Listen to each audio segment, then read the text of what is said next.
They wanted to know how brown the baby was gonna be. They're so racist. They wanted to know Africa how... for a month. She was working, and we just said, right, where's the gap? And the gap happened to be in the perfect place. The night a joke started sounding like a verdict. Everything changed. One mic drop on a Netflix stage, one cartoon couple shouting privacy through a megaphone at 30,000 feet, one late-night monologue that didn't try to be funny, it tried to be right. And suddenly, the story people thought they knew about Meghan and Harry wasn't a love versus palace saga anymore. It was a credibility test. Were the contradictions just headlines doing what headlines do? Or did the seams show because the seams were real? There's this documentary coming out about Harry Ballgame. Prince Harry or former Prince Harry, I don't know what he was. This isn't about applause lines or cheap shots. It's about how a few perfectly aimed punchlines can harden into public memory faster than any press release.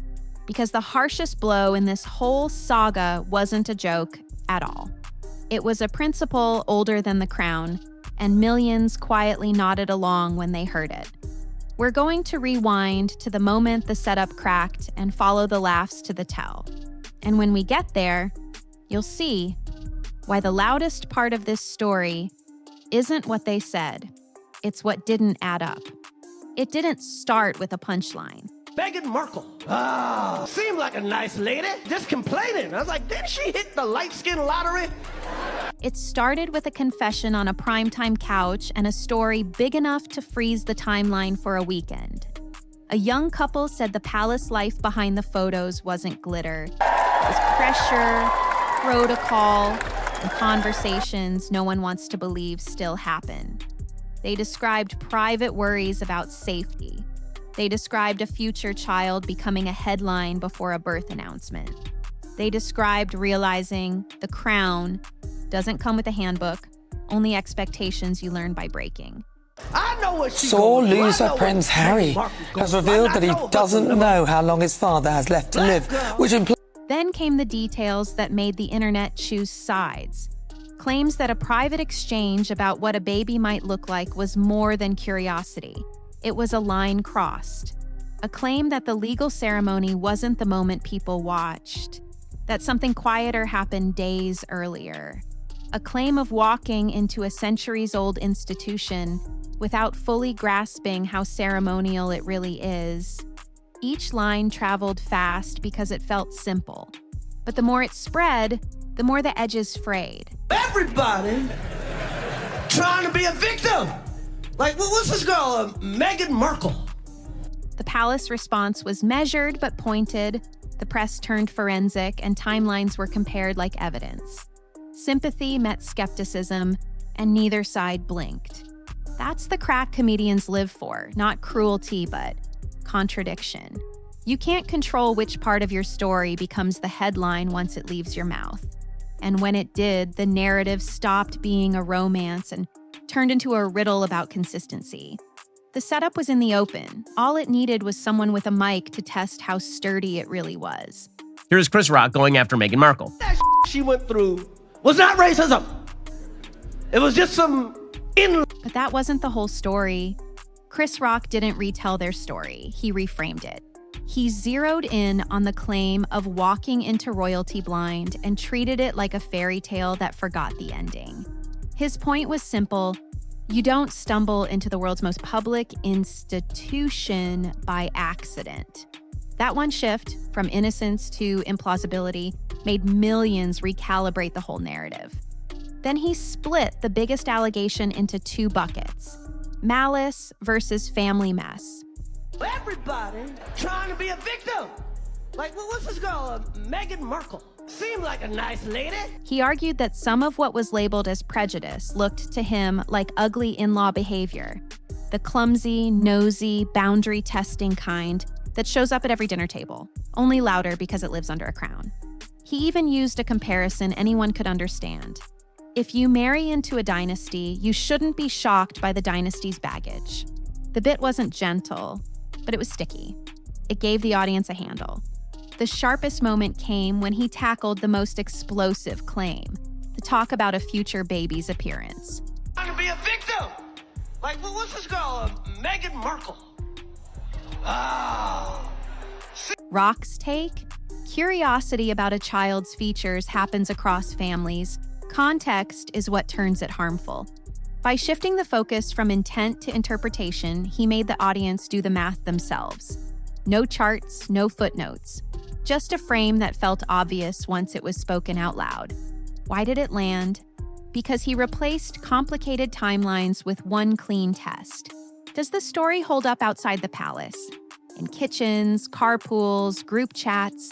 If it fails there, he suggested, it fails everywhere. Chris Rock humiliated Meghan Markle and became the most talked about topic yesterday in the United States. The comedian made a series of jokes. Overnight, the conversation moved from empathy to consistency. And once a comedian hands people a shortcut, the internet runs with it. But that wasn't the whole story. Animation did what headlines couldn't. It turned a debate into a picture you can't unsee. South Park distilled the contradiction into one looping image. A couple crisscrossing the sky demanding privacy through megaphones. No legal nuance, no PR context, just a visual that welded "we want out" to "we can't stop being in." Chris Rock was brilliant during his Netflix special. The gag traveled faster than any op-ed because it didn't argue. It imprinted. Family Guy didn't linger, it jabbed. A throwaway line about mystery millions and sponsored posts took the same paradox and made it portable. 10 seconds, one punch, and the brand became shorthand for getting paid to be present while claiming to step back. That's the danger of cartoon logic. Once your story becomes a sticker, people slap it on every new headline without reading the fine print. Chris Rock going after Meghan Markle I wish you could play the clip for you, but you could take that up with Netflix. And again, it's not as funny whenever you read from. Why did these hits stick? Because animation compresses complexity into a single frame you can recall in a heartbeat. It's a mental screenshot, the kind that survives fact checks, statements, and clarifications. And once that frame sets, each new project, podcast, or deal is judged against a drawing, not a document. But the sharpest critique wasn't a caricature at all. It was an old rule stated plainly by someone who thought the problem wasn't the press, it was the posture. Chris Rock has called Meghan Markle dumb in his recent stand-up routine. He said that Meghan Markle shouldn't complain about the royal family being racist. Bill Maher didn't swing for laughs. He reached for a rule. You can't ask the world to look away while handing it another chapter. You can't sell silence and then tour the microphone. That was the heart of his take. Not scandal, not gossip, consistency. The audience didn't roar so much as nod. Because once you make your life a message, the message has to walk straight. He contrasted confessional modern celebrity with an older code. Hold your fire, hold your tongue, and let time do the talking. In the old days, if somebody wanted your job, they just worked harder than you. Now if somebody wants your job. Never complain, never explain wasn't a slogan in his argument. It was a stress test. Against that standard, every interview, book, deal, and doc becomes a data point. Do the points line up or do they zigzag? This is why his critique bit deeper than a sketch. It wasn't mocking choices, it was measuring posture. If your public project is grievance, people will ask what you've built besides the grievance. If your claim is privacy, they will count microphones. That's not cruelty, it's arithmetic. Meghan Markle was on Oprah a couple years ago complaining about little Prince Archie, and he might not get the prop. And here's the quiet twist. Principles don't trend, they persist. Long after a joke fades, audiences remember the rule it revealed, which is why the next part matters. To understand how the frame locked in, you have to trace the release schedule, the rating spikes, and the moments the internet said, enough. The timeline tells its own story. The first surge looked like momentum. A record-breaking docuseries put their version of events in living rooms everywhere. A best-selling memoir kept the spotlight hot. My gosh, I worked so hard and I I appreciate what hard work looks like. I like working hard. Interviews, specials, and a headline-ready rollout turned private life into a serialized release. For a while, it worked. Big numbers, big curiosity, big proof that their story could command attention on its own terms. Then, the wave changed shape. A podcast paused. A partnership ended and reappeared elsewhere. A new series shifted the lens back to service and sport, reminding people there was a mission before the microphones. Each move made sense in isolation. I already made a video about Meghan Markle and some of the things that I feel like she's a bit of a fibber, a bit of a liar, and so is that, But together they created a rhythm the audience could hear. Confession, clarification, continuation. Interest stayed high, but patience thinned. Not because people hated the story, because they felt they already knew it. That's where perception quietly flipped. The same visibility that powered sympathy started to stress credibility. Every new chapter wasn't judged against the last crisis. It was judged against the last chapter. Was this evolution or repetition? When Meghan Markle was being interviewed by Oprah, and then she told the story, she goes, there was a member of the royal family. My wife was... The internet doesn't answer with essays, it answers with memes. And once a narrative gets compressed into a joke, every fresh release has to climb over the punchline to be heard. But that wasn't the whole story. Critics didn't need a scandal board, they needed a ruler. They lined up words against actions and looked for straight lines. Privacy pledged, then projects launched. A docuseries here, a memoir there, interviews in between. None of that is a crime. Breaking right now, Meghan Markle's as ever catastrophe is far worse than we But it created a simple test the audience could run in their heads. Do you want distance or do you want distribution? If the answer sounded like both, the room cooled. Next came the timeline tangles. A quiet, intimate moment described as a wedding before the wedding. A claim of walking into royalty without studying the rulebook. Nostalgia for normal life set beside deals built on extraordinary access. Add the security debate and it formed a pattern people could point to. Messages that asked for sympathy while moves signaled strategy. Meghan, you have been working so hard. Oh my God. You're probably the hardest worker in the... The issue wasn't outrage, it was alignment. When statements zig and choices zag, jokes don't have to work hard. That's why the skepticism spread. Not because every claim was false, but because the framing kept shifting. 1 month, a request for space. The next, a new installment. One day, private is the banner. The next, public is the business model. Once audiences feel that wobble, they start grading everything on a curve. And when the curve gets steep, even good faith gets tired. After the success of the worldwide privacy tour, presenter Dan Wooten revealed that the South Park creators might be working on storyboards for a new episode. But there is another lens, one that doesn't excuse the missteps so much as explain the pressure that produced them. There's a reason the sympathy stuck as long as it did. The other half of the story is heavy. They say the palace walls are thin when the tabloids want in, and thicker than concrete when you ask for help. Headlines didn't just report on outfits and handshakes. They tracked family drama in real time. Fed by leaks no one took credit for and angles that made routine missteps look like crimes.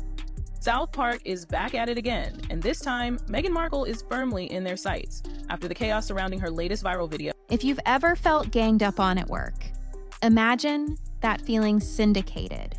Supporters point to a pattern that went past nosy curiosity. The jokes about protocol weren't funny from the inside. Small breaches turned into front-page morality plays. Racial undertones weren't theoretical. They were daily.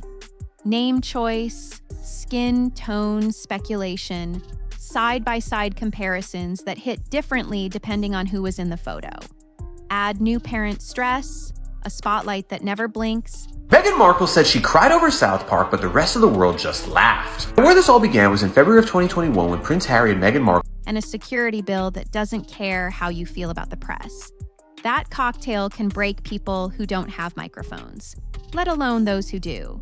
There was also a mission before the memoirs: military service, Invictus, mental health advocacy, charity tours that felt like relief from the circus.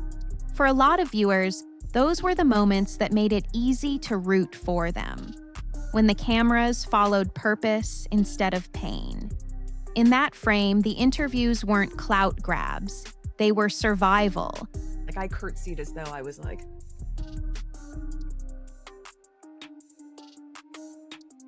An attempt to name the problem so it would stop naming them.